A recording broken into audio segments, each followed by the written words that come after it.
This is the finished product of casting the epoxy reinforcements for this electrical Y terminal.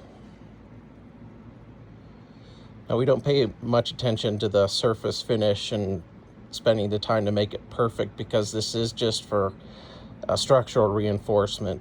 So I'm not going to spend the time to sand this out and make it perfect when this is just going up against a frame rail. The purpose of this is to make it structurally sound.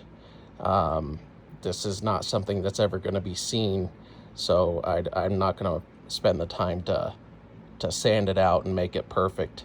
The point is to make it structurally integral. So that's what it is, and this is a finished product ready to go. So now that we've got this stood off, the riv nuts that are installed in the frame rail will now have those recessed pockets. So when it sits flat, it won't have any place to rock back and forth.